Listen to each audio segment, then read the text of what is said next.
Greetings and welcome to this edition of Positronic. I'm Barry P. Cook. I'm here to talk about the premiere episode of season 3 of Star Trek Lower Decks. It's finally here. It's been a long wait.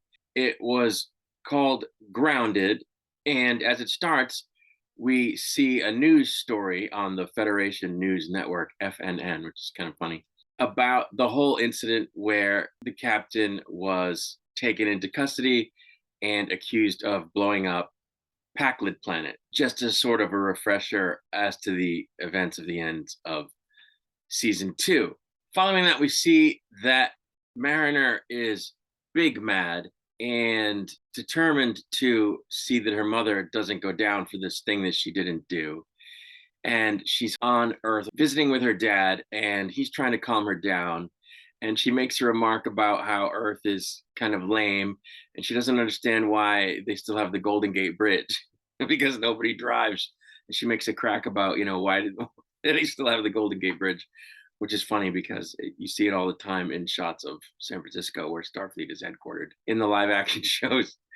And during this scene, the dad gets a call from another admiral with news of the trial, and his name was Buen Amigo, which just means good friend in Spanish.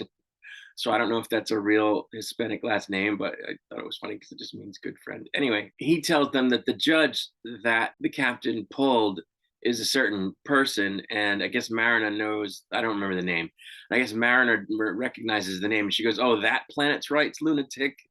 And that's a sort of jab, I guess, at the right in America, which is all about states' rights.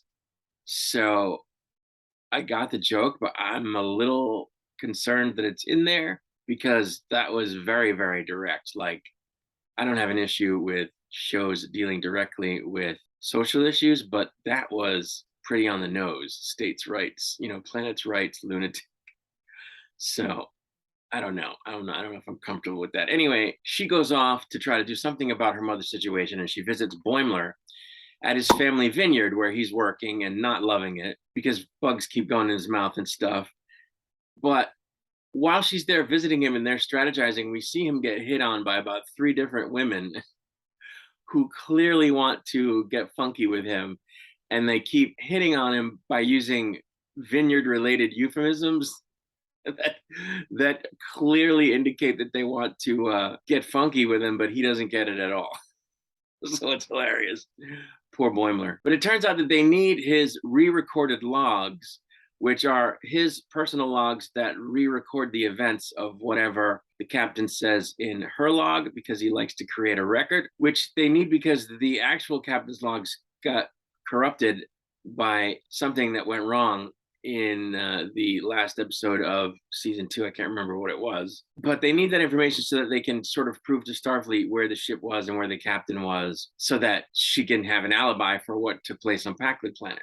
Anyway, they need to get aboard the Cerritos to get Boimler's logs, and so they go to enlist the help of Rutherford because engineers are allowed on the ship where no one else is, as it's in dry dock. So he tells them he knows where the ship is, but that they can't beam up to it from just any old place. They have to access a specific transporter pad, which is encrypted and protected in order to get to this particular ship since it's in impound. So they go there intent on knocking out the guy manning the transporter, but they find that he's a very grandfatherly-like figure, and they can't bring themselves to do it, but it's okay because he figures out that they were going to do that anyway, because that's all anybody ever does when they visit him there. He has to explain to them, though, that transporter use for beaming up to space is down right now, planet-wide, because of a spatial phenomenon involving these migrating organisms that, when they pass over the Earth, disrupt transporter signals. But that's okay because the ensigns realize that a replica of Zephram Cochrane's Phoenix, located at a First Contact historical theme park, will allow them to get up into space. So they go to Bozeman, Montana. The guy's able to beam them to Bozeman, Montana. And they visit this tourist attraction centered around, the event of First Contact. And of course, everything there is a reference to the First Contact movie, including the use of the really cool music.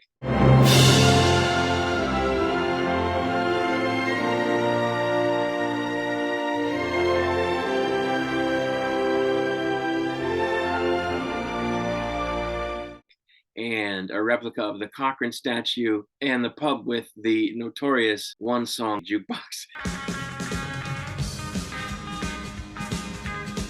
Anyway, when they in fact steal the ship, they find that there's a hologram of Cochrane on it, acting as the pilot. Of course, it's voiced by the actor from the movie. And he's a pre-programmed hologram, so he talks to them like a tour guide, and he even repeats things that he did in the movie, including, playing the music. You don't know what we can find. Why don't you come with me, little girl, on a magic carpet ride? From the movie, and saying some of the lines that he said in the movie is pretty funny. But they have to override him so that they can take the ship to the Cerritos. It's not designed to do that for purposes of the attraction. Anyway, when they find Boimler's logs, Mariner thinks that the goofy details they added will make the logs seem too ridiculous to be believable by the court. So she locks the ensigns in a shuttle bound for the planet's surface, Earth, so they won't get in trouble with her when she steals the cerritos to go try and get hard evidence that her mother didn't blow up Pakled planet, which I guess is going to involve her visiting the Klingons, which is where the bomb came from or didn't come from. The ensigns managed to trick the shuttle into taking them to the cerritos, where they confront Mariner, who argues with them because she doesn't want them to get in trouble with her. But she's already put the cerritos on autopilot, so it leaves space dock while they're fighting, but Rutherford manages to stop it.